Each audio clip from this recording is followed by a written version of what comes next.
Buku Quran, ini buku kebenaran atau buku informasi? Kan ibu suka baca Quran? Informasi. Ada mushaf Quran? Itu kira-kira di dalamnya kebenaran atau narasi kebenaran atau cerita kebenaran atau informasi yang mana? Informasi.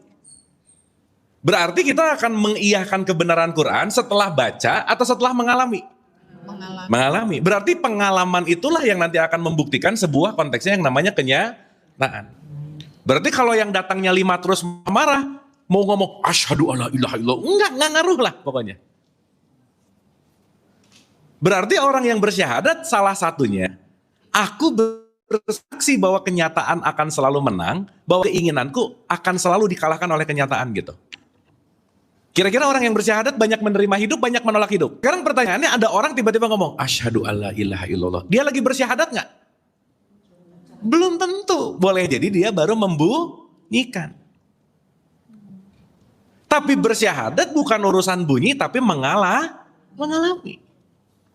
Bahwa ilah itu adalah konsep, program, ekspektasi. Allah itu adalah kenyataan. Jadi orang yang bersyahadat, pasti dia tidak akan pernah menolak kenyataan. Makanya selalu bilang, aku bersaksi, tidak ada keinginanku, konsepku, mau-mauku, kecuali yang terjadi adalah kenyataan. Di Quran, itu nggak pernah dimention namanya surga neraka tuh nggak ada, Bu. Nggak ada. Yang ada di terjemahannya.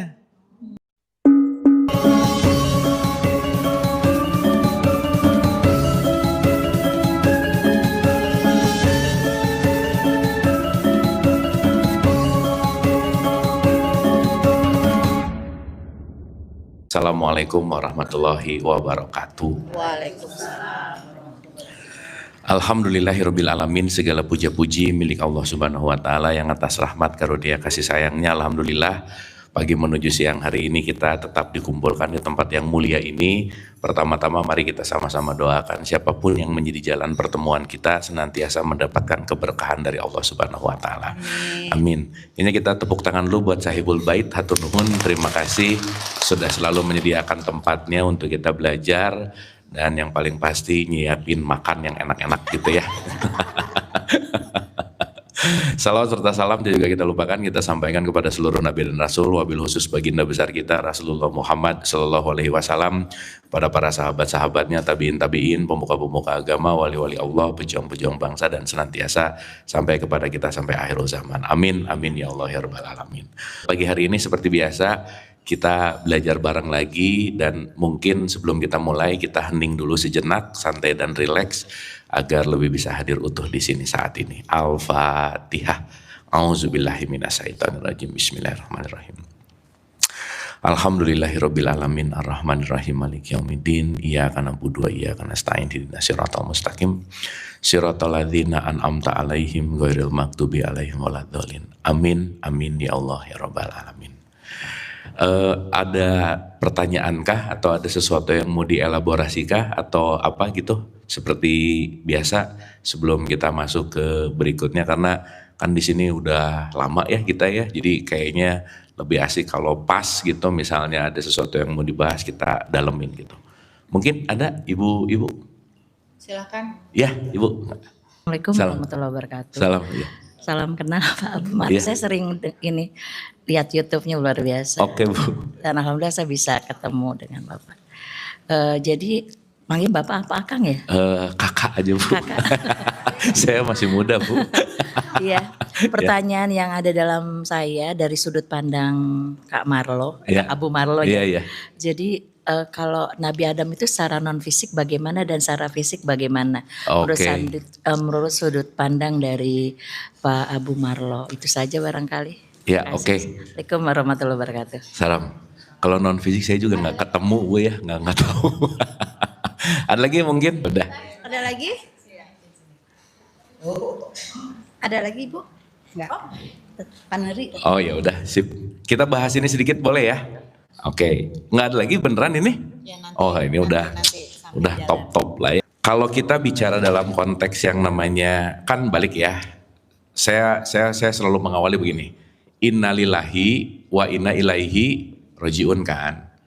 Jadi kalau kita bicara dalam wilayah ini, selalu kata kuncinya adalah bagaimana kita kembali kepada Allah. Kita disuruh apa Bu tadi? Kembali, oke. Sekarang saya mau nanya begini. Kalau kita disuruh ilaihi rojiun, disuruh kembali, berarti kita sekarang lagi melakukan yang namanya proses yang namanya menjauh gitu. Betul ya? Karena yang disuruh kembali itu adalah orang yang jauh gitu ini. Sekarang saya tanya, kalau kita disuruh kembali ke Allah, berarti kita disuruh kembali ke tempat yang familiar atau tempat yang baru? Hah? Udah pernah atau belum? Hah? Ada dua nih. Kan di sini nih, innalillahi wa inna ilaihi rajiun. Semua berasal dari Allah dan akan kembali ke Allah. Berarti kita disuruh kembali ke titik asal nggak? Ya. Start finishnya sama nggak? Ya, sama. Startnya di situ, finishnya di situ. Berarti kita lagi disuruh kembali ke tempat yang familiar atau tempat baru? Familiar. Kenapa pada bingung ya? Iya. Benar nggak? Gini, kalau kita udah pergi ke mall, disuruh pulang ke rumah, bingung nggak nyari rumah? Kenapa? Lah rumahnya di situ, betul?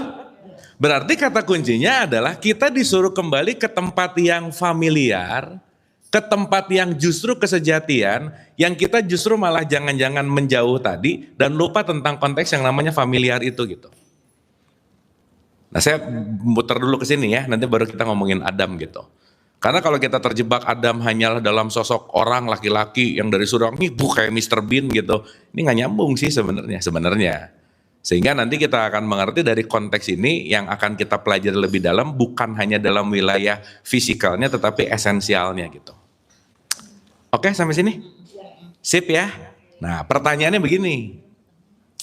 Berarti kalau kita disuruh kembali ke tempat yang familiar, kembali ke tempat yang familiar ini kembali ke tempat yang dekat apa jauh? Dekat. Hah?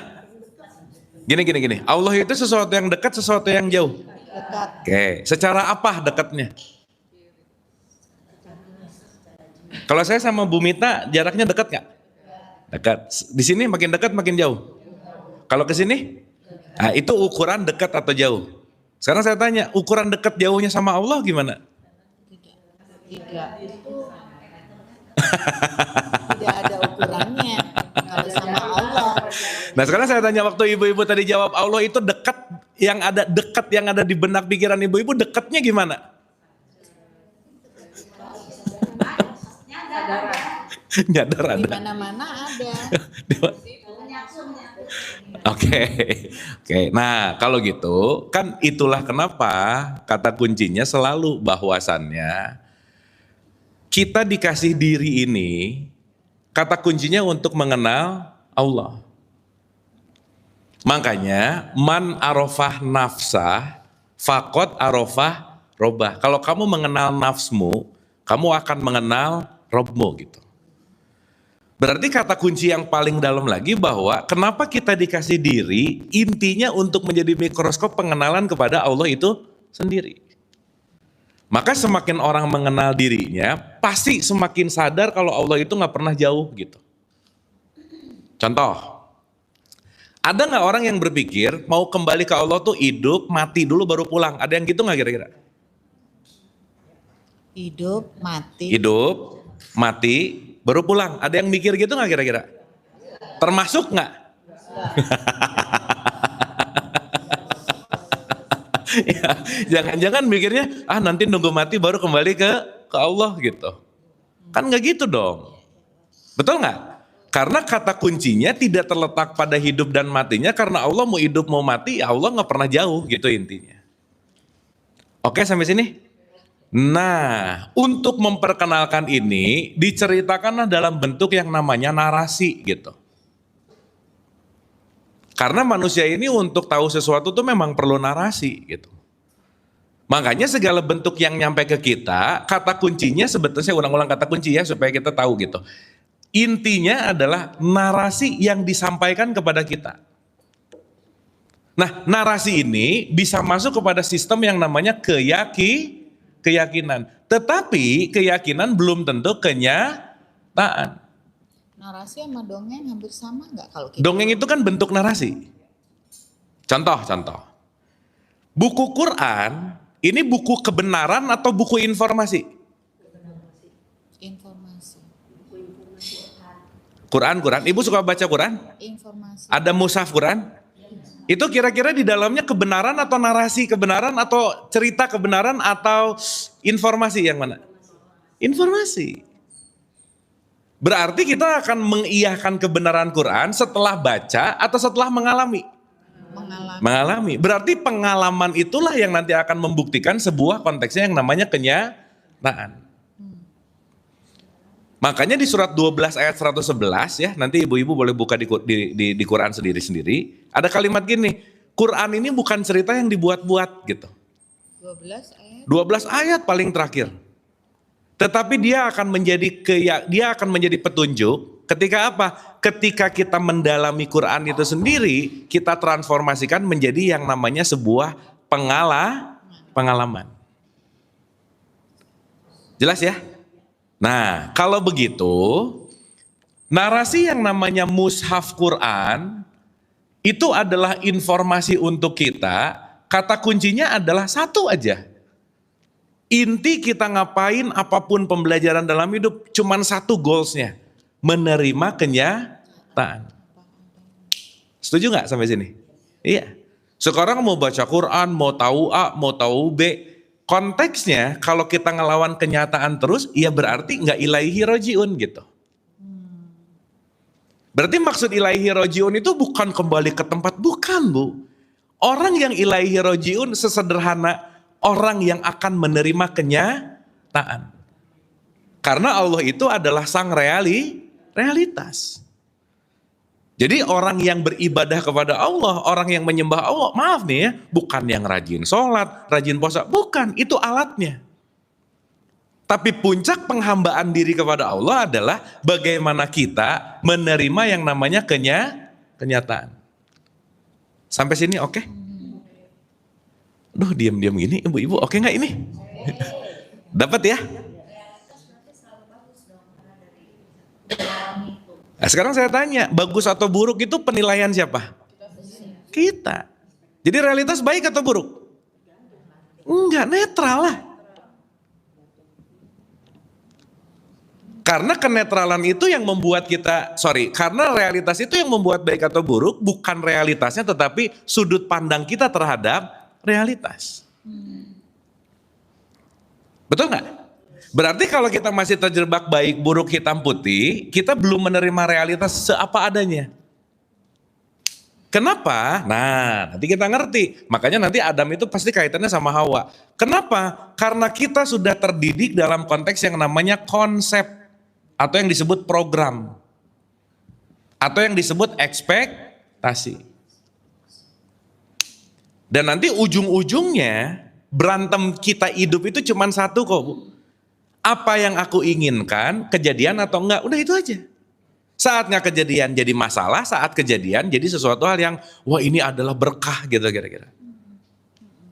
Padahal kalau kita melepaskan diri dari ekspektasi, melepaskan diri dari konsep dan program, semua yang terjadi pada diri kita, kenyataan seapa adanya nggak kira-kira? Iya. Kenapa? Beda antara nyerah dan berserah itu beda. Ya. Kalau nyerah, nerima nggak pakai knowledge itu nyerah namanya. Ya udah. Tapi nggak ngerti ini kenapa gitu. Tapi kalau berserah, dia menerima karena inilah kenyataannya gitu. Pakai kesadaran. Contoh. Sakit baik atau buruk Bu? Netral, dua-duanya. Kok diam gini sih? Gini deh, kalau saya ada pilihan, mending sakit, mending sehat, yang mana? Sehat. Sehat itu berarti tapi sakit bisa kita tolak nggak? Tidak. Enggak. Berarti antara sakit dan sehat, dua-duanya akan kita alami, betul nggak? Betul. Orang yang nyerah, begitu sakit, menderita karena sakitnya, itu nyerah namanya. Tapi orang yang berserah, begitu sakit dia terima. Maka semua orang pasti sakit, tapi tidak semua orang menderita karena sakit. Kalau disemut-semut gimana dong? Kenapa Bu? Ya berarti ada sesuatu kan, sinyal kan, sinyal. Dan yang jadi pertanyaan adalah ketika sinyal datang, berarti kita ngerti ini mau ngasih pesan apa sih? Pusing itu kan bukan sakit, Bu. Pusing itu sinyal, pasti ada something wrong gitu. Dan seterusnya. Nah, cuman kenapa saya mengawali pembahasan ini dulu, kalau kita menutup kenyataan dan menginginkan ekspektasi yang terjadi, itu namanya penderitaan gitu. Kalau kita menutup kenyataan yang terjadi, pengennya akan keinginan kita terus yang kejadian, itu namanya penderitaan. Makanya dalam bahasa Quran itu disebut orang yang kafir gitu. Kafir itu tertutup dari siapa? Dari apa? Kenyataan. Jadi kenyataannya A, mau pengennya B, nah itu kafir banget gitu. Kenyataannya B, pengennya C, nah itu kafir banget gitu. Berarti dia mempersekutukan kenyataan. Karena kenapa? Yang ingin dikedepankan adalah keinginan. Sampai sini oke? Dapat ya? Berarti kita lagi terjebak dengan dunia ekspektasi nggak? Iya. Berarti pertanyaan yang berikutnya adalah berjumpa dengan Allah, kata kuncinya apa? Bagaimana ekspektasiku selaras dengan kenyataan? Itulah yang disebut ilaihi rojiun.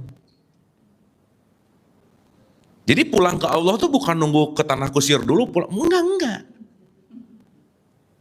Karena kata kunci pulang adalah nerima seapa adanya.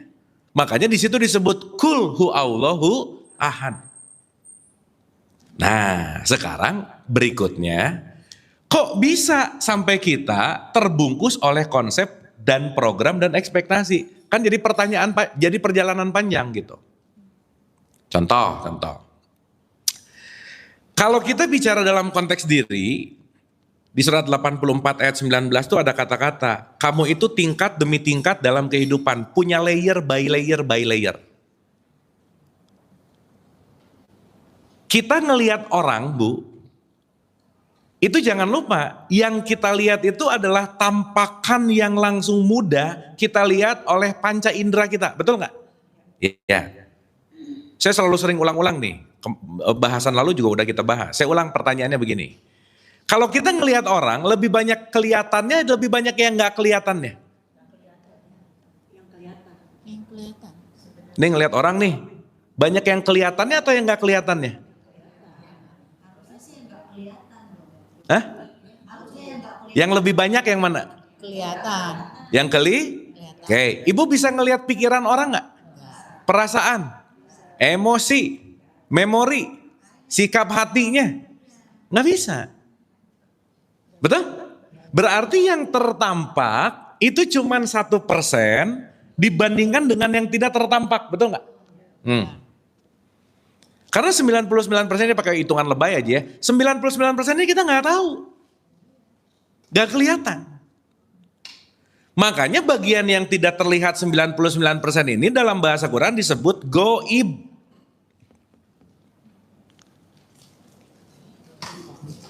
Oke? Berarti kalau kita ngelihat seseorang yang 99% kelihatan atau enggak? Berarti kita lagi melihat makhluk apa? Nah gitu.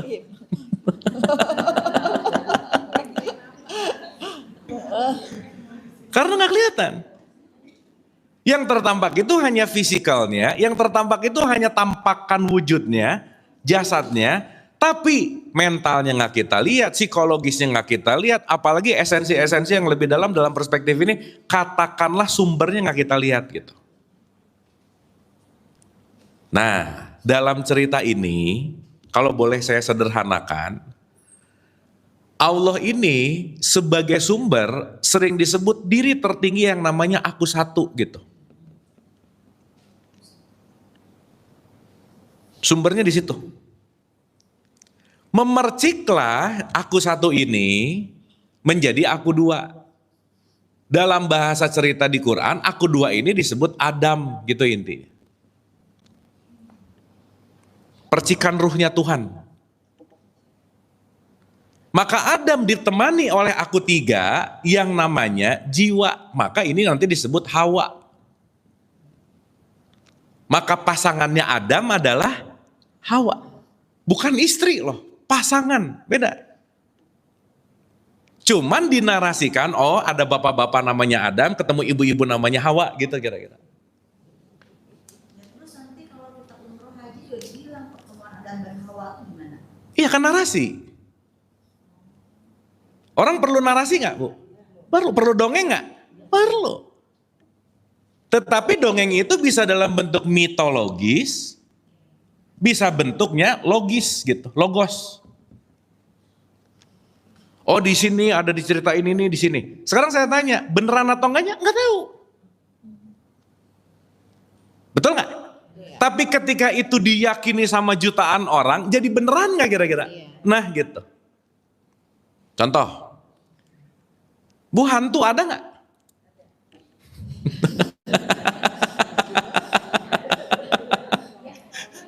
Hah? Betul nggak, Bu? Kalau kita sama-sama yakin ya jadi ada. Kalau kita sama-sama nggak yakin jadi nggak ada. Betul nggak? Dah, tambah lagi deh. Indonesia ada nggak? Mana?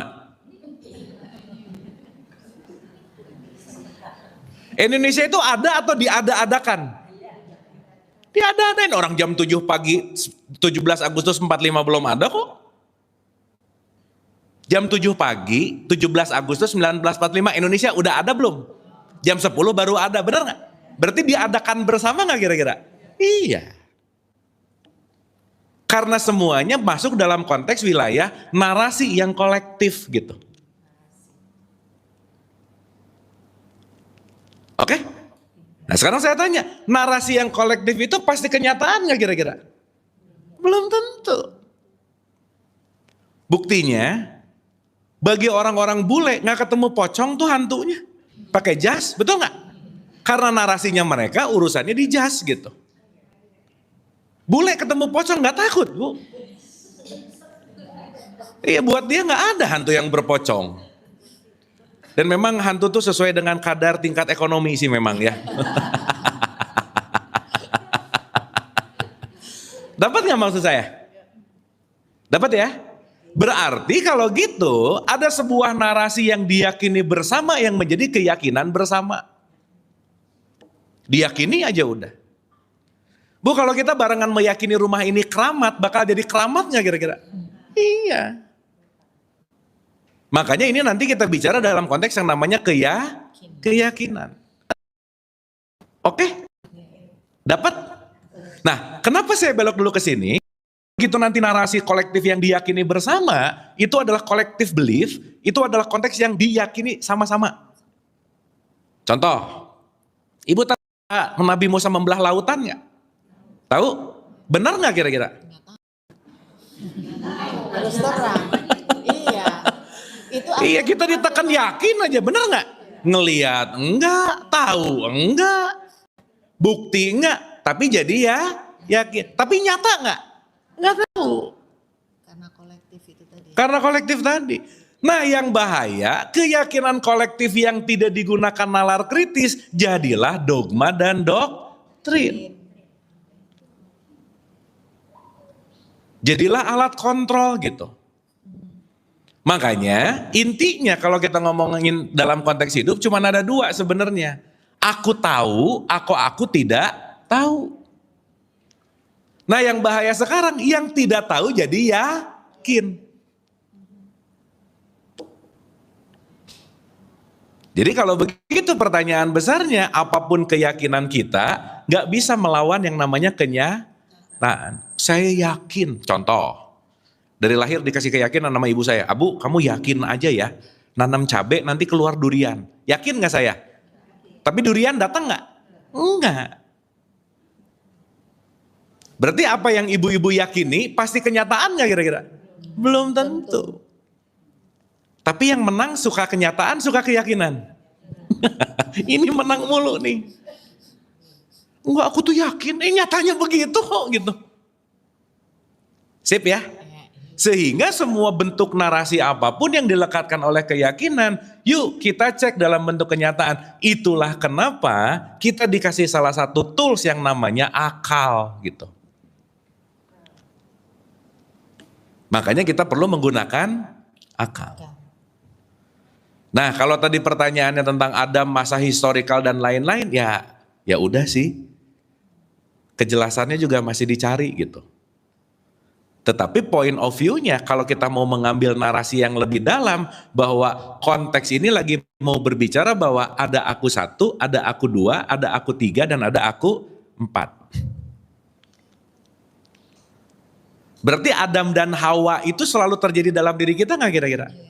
Kesadaran dan keinginan, kesadaran dan keinginan, kesadaran dan keinginan terjadi setiap detik nggak dalam diri kita? Iya. Nah, makanya di surat 12 ayat 111 tadi dibilang, ini bukan dongeng, tapi kita akan melihat dalam konteks yang namanya kenyataan. Berarti sekarang saya mau nanya berikutnya, ibu-ibu, maaf ya, mau kita belajar agama, belajar apa, puncak ujungnya apa sih? Menerima kenyataan, udah nggak ada lagi. Berarti ritual-ritual itu tuh tools bukan? Jembatan bukan? Iya. Berarti agama jembatan bukan? Iya.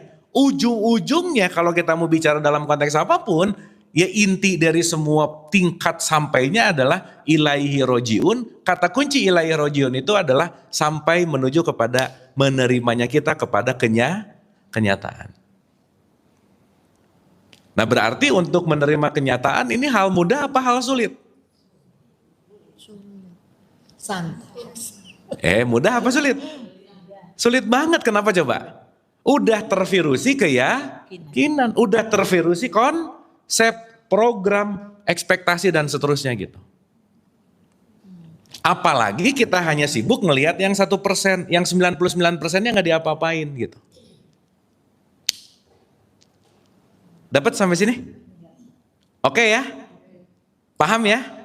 Berarti cerita semua yang ada di buku Quran sebenarnya lagi ngomongin yang ada di dalam kita nggak? Iya. Makanya yang 6236 ayat itu hanyalah jembatan untuk menemukan Quran sejati yang di dalam sebetulnya. Contoh Bu, setiap manusia yang lahir kalau dalam perspektif ini kira-kira udah dikasih manual booknya nggak? Hah? Setiap yang lahir udah dikasih petunjuk nggak? Iya dong. Kira-kira petunjuknya di luar dirinya, di dalam dirinya? Include. Beli TV baru aja manual booknya di dalam bungkusnya, bener gak? Gimana kita manusia petunjuknya di luar bungkusnya gitu. Cuman petunjuk yang di dalamnya ini jarang diakses. Jarang disentuh. Kenapa? Terlalu banyak ngikutin petunjuk-petunjuk yang kolektif keyakinan ini gitu.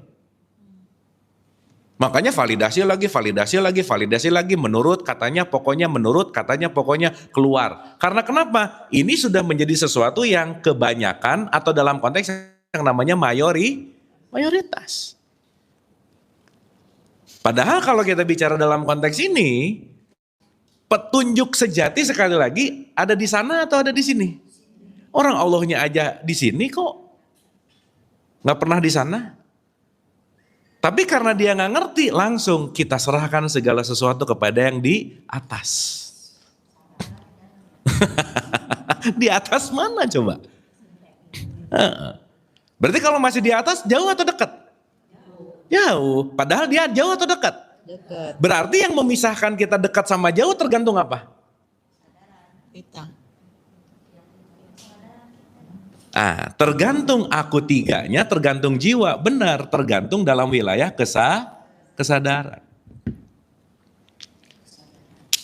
Jadi kembali lagi, bagaimana kita menyadari sebuah kesadaran dalam semua perspektif ini, intisari dalam hidup ini hanyalah bagaimana kita menerima kenyataan. Berarti syahadat itu dong ya Pak? Iya. Berarti gini, orang yang bersyahadat dan membunyikan syahadat beda nggak? Beda. Nah sekarang karena lahir di rahim Islam, nomor 1 syahadatnya di skip gitu, Bu, langsung sholat gitu. Padahal harusnya memahami ini dulu kenyataan. Diajari tentang Gini, contoh ya, Bu, Adam kira-kira gitu ya. Jadi kalau Ibu mau bicara historical, Adam itu ada 7.000 tahun sebelum inilah gitu. Kalau kita mau bicara, Homo sapiens itu ada kan sekitar 300.000, 250.000 tahun. Adam tuh baru ada 7.000 tahun yang lalu, Nabi Muhammad tuh 1.400.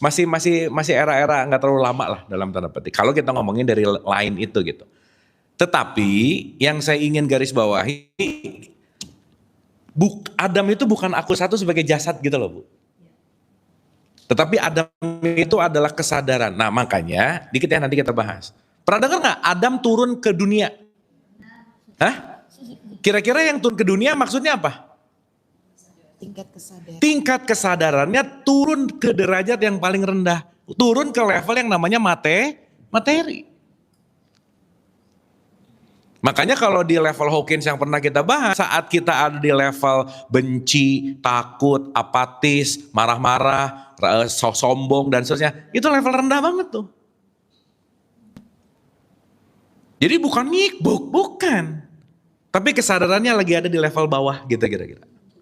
Makanya untuk menarik kesadaran ke level bawah perlu tarikan-tarikan dari luar nggak kira-kira? Itu namanya buah huldi. Ada bisikan-bisikan pengen nggak? Itu namanya setan gitu. Jadi mau Adam, mau Hawa, mau setan, mau buah huldi, semua ada di dalam diri kita nggak kira-kira? Hah gitu. Jadi ibu bisa ngelihat setan nggak? Kapan?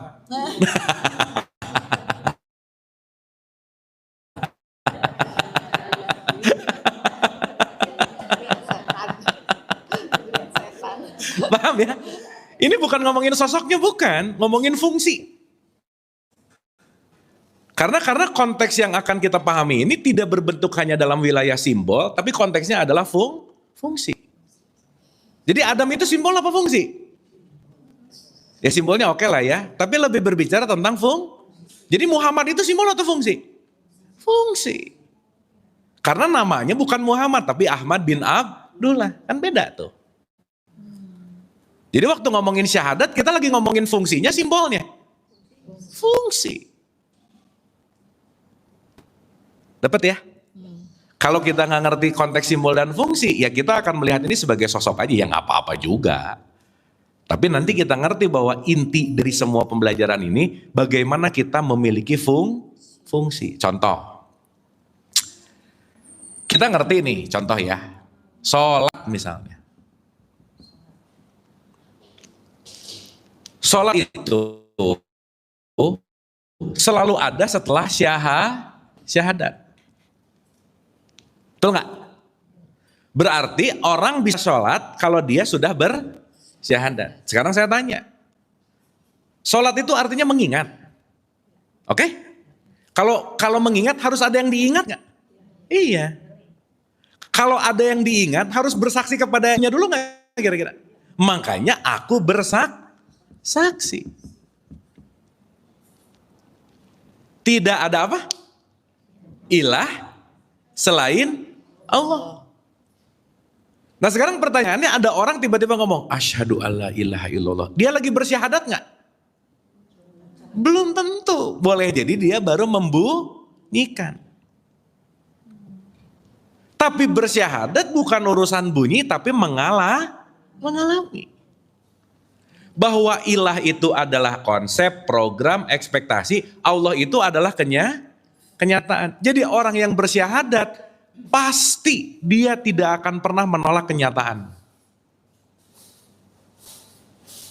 Makanya selalu bilang, aku bersaksi, tidak ada keinginanku, konsepku, mau-mauku, kecuali yang terjadi adalah kenyataan. Tidak ada ilah selain Allah. Contoh. Ini paling gampang pakai dagang aja, saya ulang-ulang nih. Saya pengen dagang lakunya 5. Kenyataannya, pengen dagang lakunya 100. Kenyataannya lakunya 5. Kecewa nggak saya? Ibu kalau besok pengen dagang, pengennya laku 100. Lakunya cuma 5 kenyataannya. Kecewa nggak? Kenapa kecewa? Ekspektasi. Berarti kalau kecewa artinya ekspektasi lebih besar dari kenyataan. Benar nggak? Kalau ekspektasi lebih besar dari kenyataan, kenyataannya diterima atau ditolak? Nah itu belum syahadat namanya. Berarti kalau yang datangnya 5 terus marah, mau ngomong asyhadu alla ilaha illallah, enggak ngaruh lah pokoknya. Berarti orang yang bersyahadat salah satunya, aku bersaksi bahwa kenyataan akan selalu menang, bahwa keinginanku akan selalu dikalahkan oleh kenyataan gitu. Kira-kira orang yang bersyahadat banyak menerima hidup, banyak menolak hidup. Berarti Bu, indikator parameter orang yang syahadatnya benar, simple aja, jarang komplain dalam hidupnya, udah gitu aja. Berarti kalau banyak komplain, banyak melawan kenyataan nggak? Iya. Berarti syahadat nggak dia? Ya enggak lah. Berarti kalau dia komplain, menutup kenyataan nggak? Iya dong. Makanya disebut orang-orang yang kafir. Nah sekarang kafir kaitannya sama si aku empatnya. Beda agama kafir gitu. Beda keyakinan kafir gitu. Padahal kekafiran bukan hanya terletak di sini sih. Kalau kita ngerti lebih dalam, orang yang kafir adalah orang yang tertutup dari kenyataan. Pertanyaan saya, menerima kenyataan perlu latihan nggak? Nah gitu. Kenapa? Iya makanya diingat-ingat, terima ya, perlu diingat-ingat nggak? Itulah sholat. Berarti si sholat ini akan menjadi sebuah alat untuk latihan nggak, Bu? Iya. Tapi alat latihannya dikerjain, tapi nggak tahu tujuannya buat apa. Akhirnya cuman melakukan ritual. Makanya saya sering bilang, sholat tanpa jiwa sama dengan senam. Betul nggak? Puasa tanpa jiwa sama dengan diet. Umroh haji tanpa jiwa sama dengan wisata. Kenapa? Karena konteks yang namanya jiwanya tidak bertumbuh, tidak connect, tidak masuk kepada pemahaman kesadaran si aku dua yang membawa kita menuju kepada ilaihi rojiun. Sampai sini oke Bu? Duh diam gini ibu-ibu oke ini. Kayaknya udah nyampe deh ya. Paham ya? Jadi kalau udah di level-level ini maaf nih ya, kita nggak terlalu lagi sibuk urusan ya keyakinan orang, caranya orang, ya udah sih gitu. Lakum dinukum, waliyadin. Dia punya caranya, aku punya caraku. Karena jangan lupa Bu, setiap orang pasti akan melakukan sesuai dengan kenyamanannya. Dan setiap kenyamanan itu nggak bisa diganggu-gugat. Jadi ya mohon maaf nih kalau kita ngerasa nyaman dan orang lain dipaksa ngikutin kenyamanan kita, ya belum sadar namanya. Dan jalan kembali kepada Allah, ilaihi rojiun, itu sejumlah ruh yang ditiupkan. Artinya apa? Nggak akan ada yang sama gitu. Semua orang, berarti di ruangan ini aku empatnya beda nggak? Beda. Aku tiganya? Beda. Jiwanya beda atau sama? Beda. Aku duanya? Sama. Percikan. Sama. Kita semua percikan yang sama, dengan aplikasi yang berbeda, dengan tampilan yang berbeda gitu. Nah berarti kalau orang ngelihat aku 4, ngelihat aku 3 dan ngelihat aku 2, beda gak kualifikasinya? Beda. Makanya orang yang ngelihat hanya aku 4-nya, tapi kalau dia makin ngelihat aku 2-nya, itulah manusia di level resolusi tinggi. Jadi kalau masih ngelihat, oh ini kulitnya gini, oh ini agamanya ini, oh ini keturunannya ini, itu masih ngelihat dalam bentuk berapa persen tadi? 1, rugi banget. Padahal yang 99%-nya kita nggak tahu gitu. Tetapi karena dibungkus narasi bersama, bisa nggak jadi keyakinan? Bisa. Di luar yang KTP-nya Islam masuk neraka.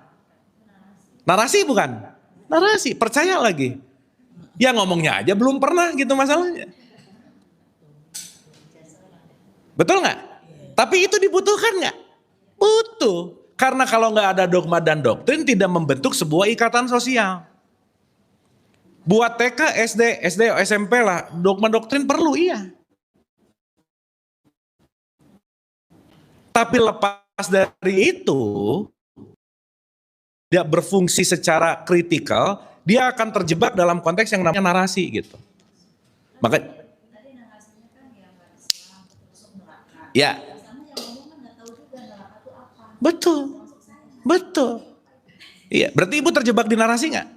Iya. Sekarang udah enggak.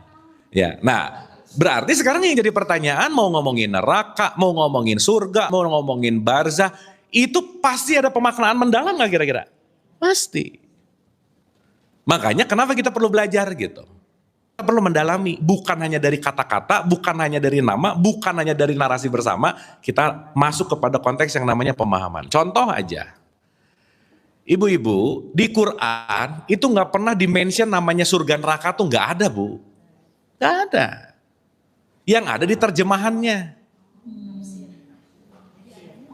Yang ada di Quran itu cuma ada dua. Kalau nggak ngomongin jannah, dia ngomongin nar. Api. Jannah diterjemahkan surga. Nar diterjemahkan neraka. Sekarang saya tanya.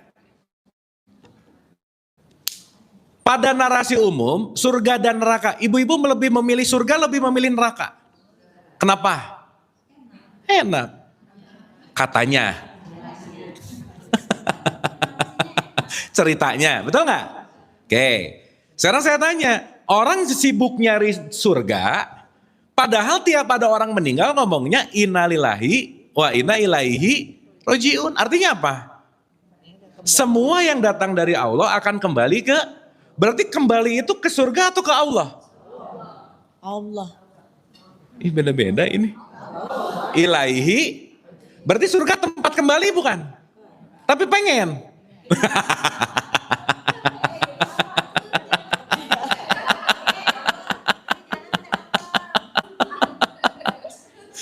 Betul nggak? Lucu kan? Yang kedua nih, ini kalau resolusi rendah nggak akan mikir-mikir dalam gini, enggak, udah pokoknya yang lain ke surga ikut, yang lain ke sini ikut. Dia tidak punya critical thinking design sendiri, yang akhirnya dia ya udah, dia menjadi korban dari belief system yang majority gitu.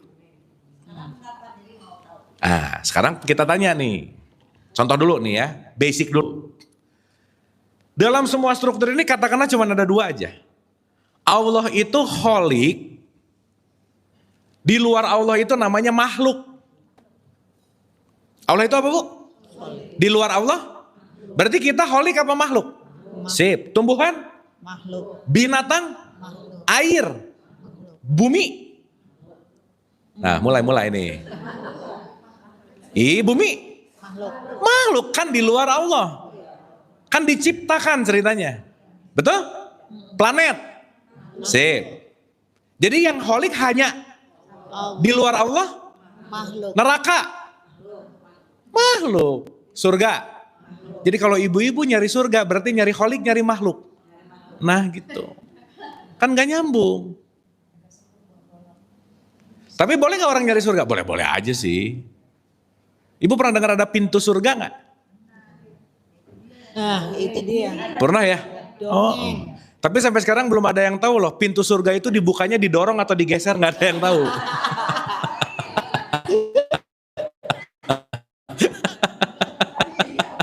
Pokoknya melalui pintu aja. Nah, kita bahas nih pelan-pelan.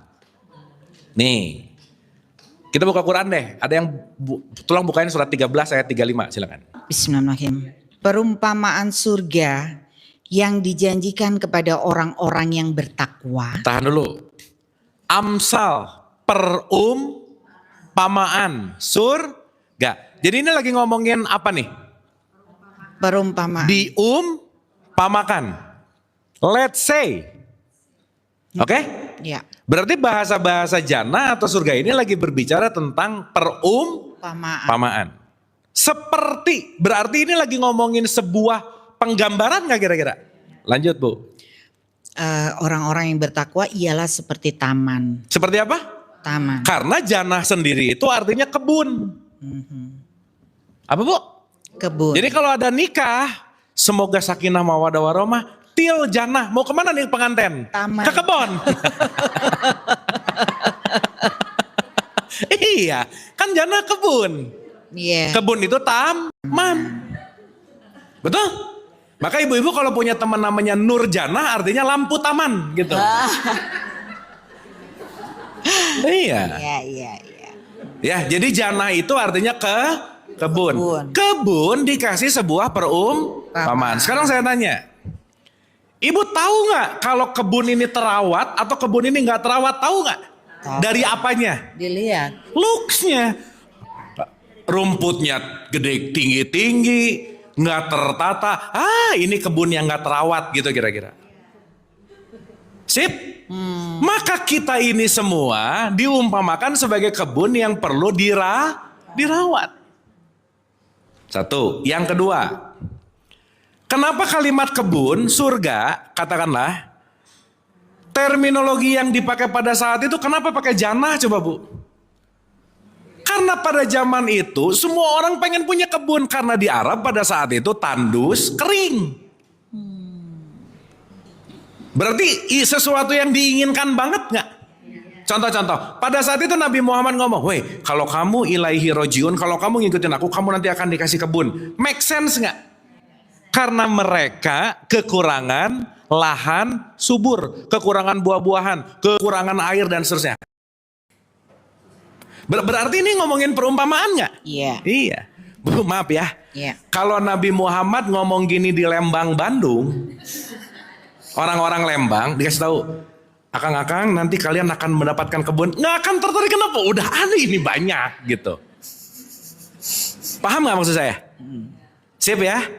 Berarti ngomongin jannah ini strategi marketing nggak sedikit-sedikitnya?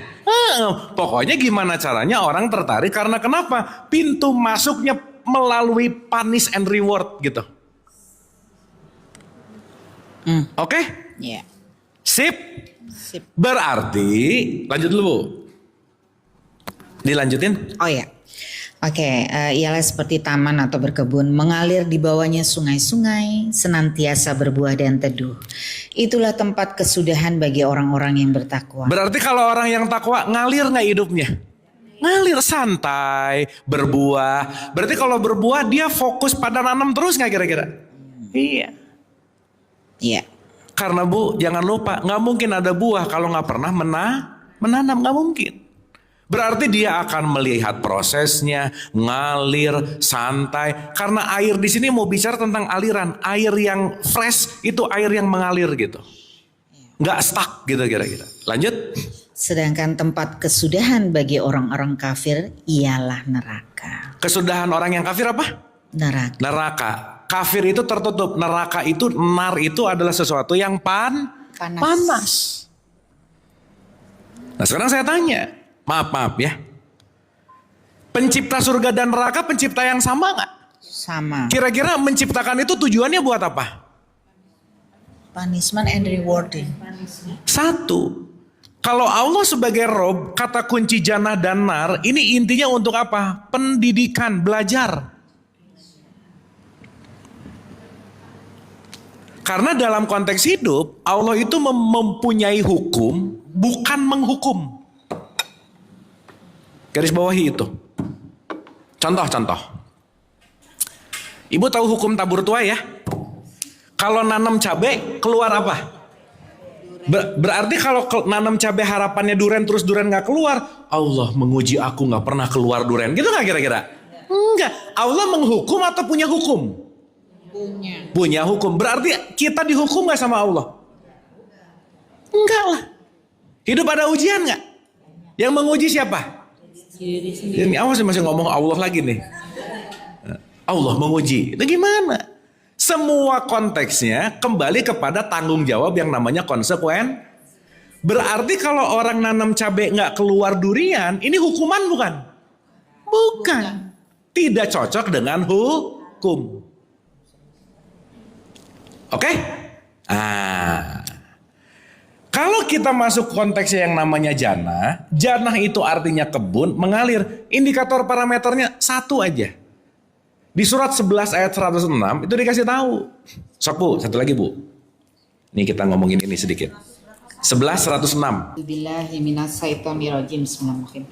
Adapun orang-orang yang sengsara. Adapun orang-orang yang apa? Sengsara. Saya mau nanya dulu, Bu, orang yang sengsara tuh yang gimana?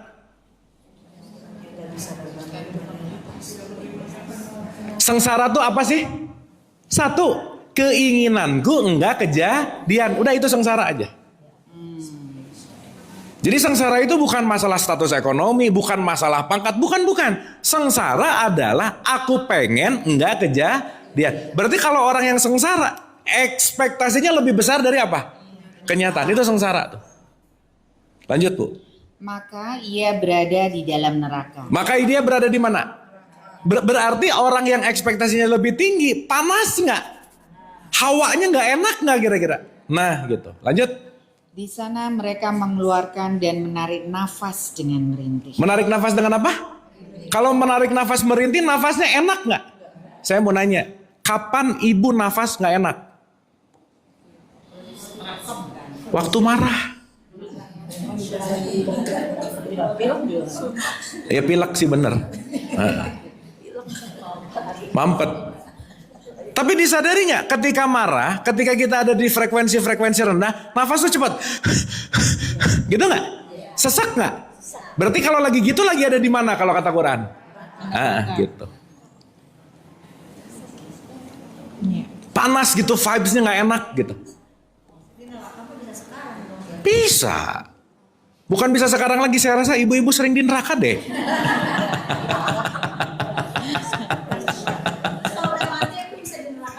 Nggak tahu, belum pernah.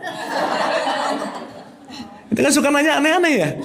Nanti kalau udah mati gimana? Ibu nanya sama orang yang masih hidup gimana? Betul nggak? Nah berarti kalau ngomongin seperti tadi, berarti ini adalah sebuah perumpamaan terminologi untuk menyadari bahwa mau ngomongin surga kayak terserah deh. Itu Bu, tolong diingat baik-baik. Hidup itu cuman terjadi sekarang. Besok mah nggak ada. Belum ada, ilusi. Nanti di akhirat, nanti kalau lama banget. Masa makan cabenya sekarang, diarenya di akhirat lama banget ya?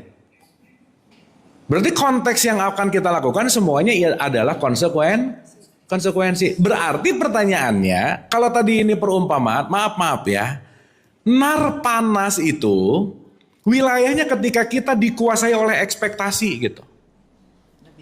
Lebih tinggi. Jadi waktu ibu marah, bete, menggunjing, kesel, khawatir, overthinking, udah pasti nggak enak aja, gitu. Lagi di mana itu?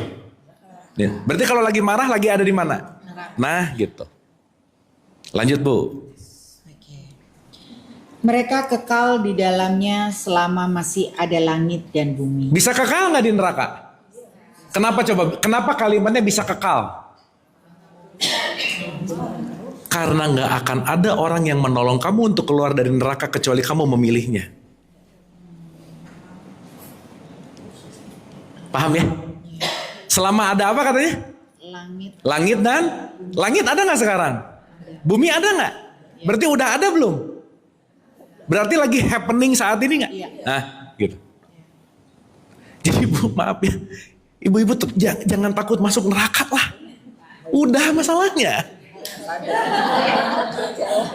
Ada orang doa, ya Allah, janganlah engkau aku masukkan ke dalam neraka. Dia ngomong lagi khawatir, lagi cemas, lagi marah. Udah di neraka belum? Lah kata Allah, udah dari tadi katanya. Oh jangan gimana sih gitu. Paham ya? Lanjut. Kecuali jika Tuhanmu menghendaki yang lain. Sesungguhnya Tuhanmu maha melaksanakan apa yang Dia kehendaki. Lanjut, ayat berikutnya. Adapun orang-orang yang berbahagia. Adapun orang-orang yang apa? Berbahagia. Lanjut. Maka ia berada di dalam surga. Levelnya apa? Surga. Berarti kalau ibu-ibu lagi happy di mana? Surga. Di surga, ngalir, berbuah, terawat, tersusun rapi. Itu konteks yang disebut dengan yang namanya jannah, kebun yang terawat.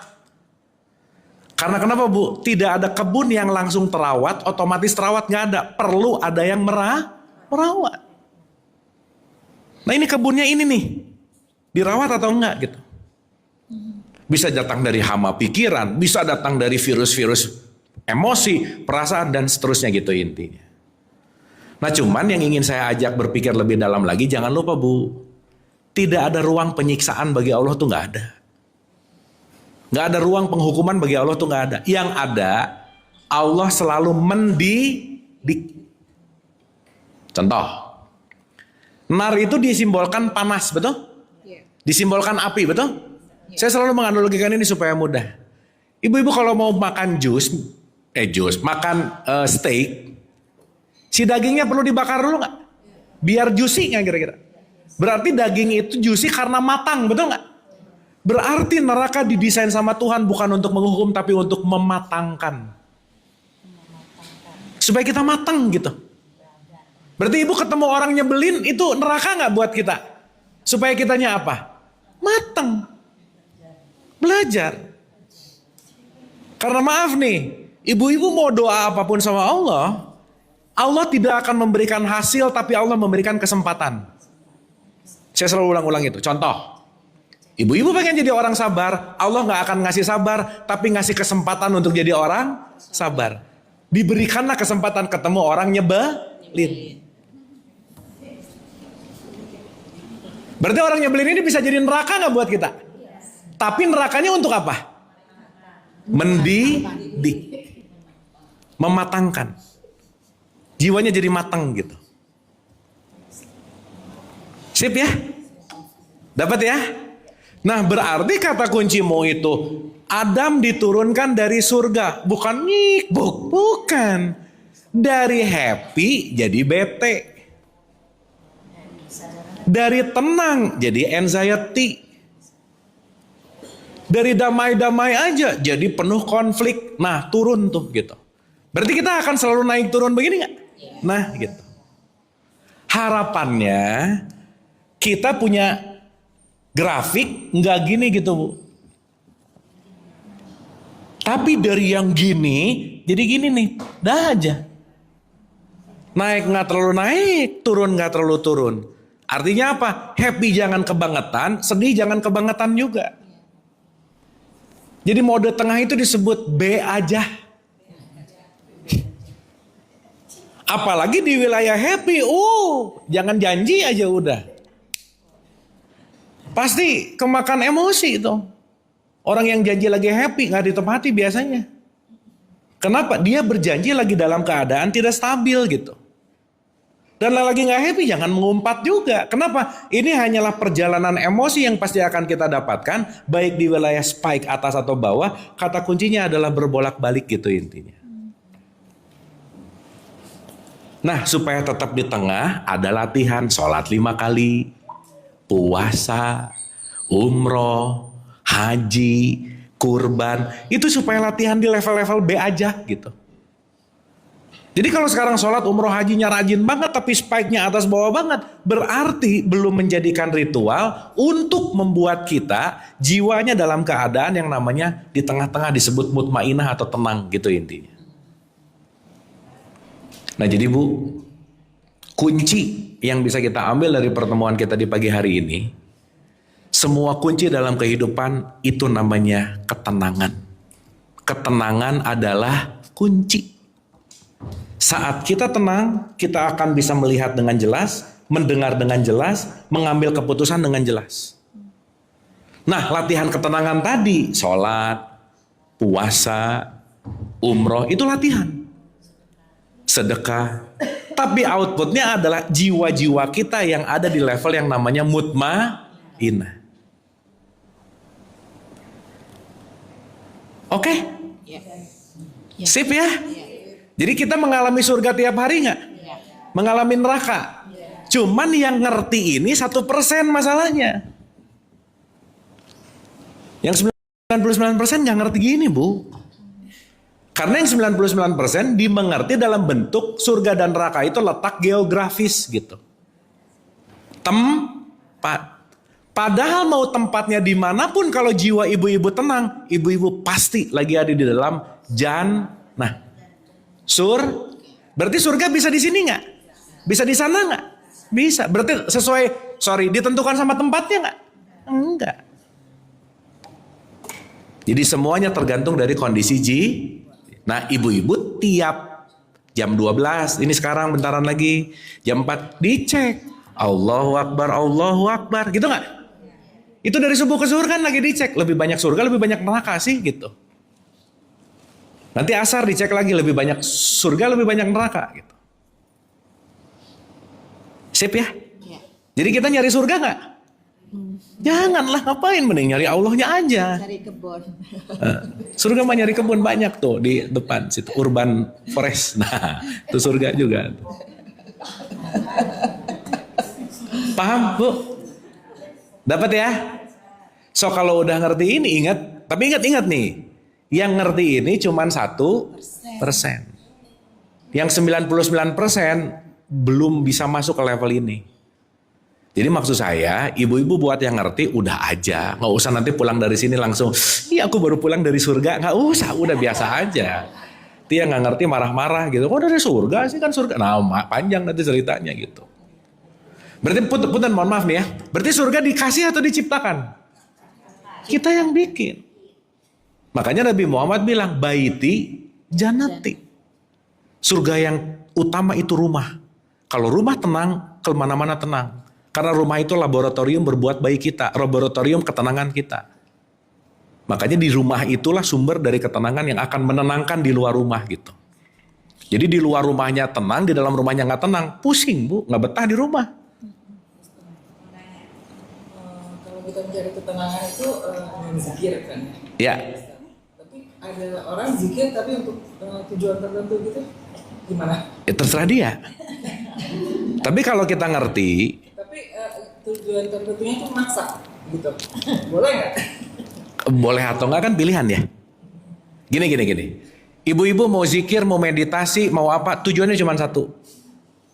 Menenangkan jiwa, hati. Karena kalau hatinya tenang, keputusan akan lebih bagus. Mendengar akan lebih clear, melihat akan lebih jelas. Maka keputusan akan lebih bagus, that's it. Itu aja sih. Nah adapun ada misalnya zikir pengen kaya misalnya. Tahajud pengen proyeknya lancar gitu. Itu namanya transaksi sih, bukan ibadah. Nggak salah juga. Kan semua orang melakukan sesuai dengan kadar kapasitasnya masing-masing. Contoh ya. Bu, mau orang zikir, sholat nggak ngerti, mau dia transaksi, seenggaknya waktu zikir, waktu sholat dia nggak ngomongin orang udah bagus, Bu. Bener nggak? Kan masa zikir sambil ngegosip kan susah ya. Sok zikir dulu baru ngegosip lagi, nggak apa-apa sih. Tapi begitu zikir, at least dia nggak ngegosip, bagus nggak kira-kira? Bagus. Gitu. Tapi nanti kalau kita lebih ngerti lagi, konteksnya bahwa zikirlah itu bukan mau mencari tujuan apa yang kita inginkan, bukan. Tapi kita membuat lebih clear seeing dan clear thinking gitu. Itu poinnya. Makanya orang kadang-kadang sibuk di ribuannya. Gurunya bilang, kamu zikir 3.333. Suka aneh-aneh hitungan zikir, Bu, jangan salah. Begitu 3.330, ulang lagi dari apa? Gitu. Ya nggak apa-apa juga sih. Nggak ngegosipnya lebih lama, benar nggak? Bagus. Nah berarti kata kuncinya bukan masalah berapa ribunya, bukan masalah bacaannya, tapi bagaimana kita membuat sikap hati kita lebih baik gitu. Itu sih poinnya. Oke? Jadi kalau ada yang nanya, zikir yang terbaik apa? Nggak ada. Karena zikrullah itu artinya mengingat Allah. Nah kalau boleh saya jawab, zikir yang terbaik apa? Berhenti jadi orang pelit. Nah itu bagus. Menahan amarah, nah itu oke. Apa zikir yang terbaik? Memaafkan. Gitu. Jadi maaf ya orang mau Allah 1000 kali susah memaafkan orang, gak nyampe tetap. Karena target akhir dari jiwa itu adalah bagaimana kita melepaskan dari nafas yang panjang pendek tadi gitu. Itu poinnya. Oke? Make sense kan nih? Paham ya? Kayak kita hari ini agak evaluasi pelajaran-pelajaran dasar, tapi mudah-mudahan dengan sudut pandang yang lebih dalam dan berbeda. Karena kata kunci yang terakhir, Bu, semua apa yang kita pelajari satu aja. Jadi problem solving atau enggak, udah gitu aja.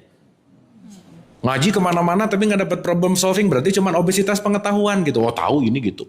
Tapi nggak beres gitu permasalahannya. Karena apa yang kita pelajari outputnya adalah problem solving. Dan problem solving itu datang dari mana? Pemikiran yang berbeda, keputusan yang berbeda. Berarti pemikiran yang berbeda dan keputusan yang berbeda datang dari mana? Data yang berbeda juga. Nah makanya kita taklim belajar bareng gitu. Oke? Nah mudah-mudahan setelah ini pulang dari sini ibu-ibu tidak mengambil keputusan yang sama dari pemikiran yang sama. Karena hasilnya pasti sama. Dan begitu hasilnya sama terus, Allah engkau menguji aku. Ya nyalahin Allah lagi. Ya ingat semua yang datang ke kita, semua datang dari konsekuensi. Oke? Sip ya?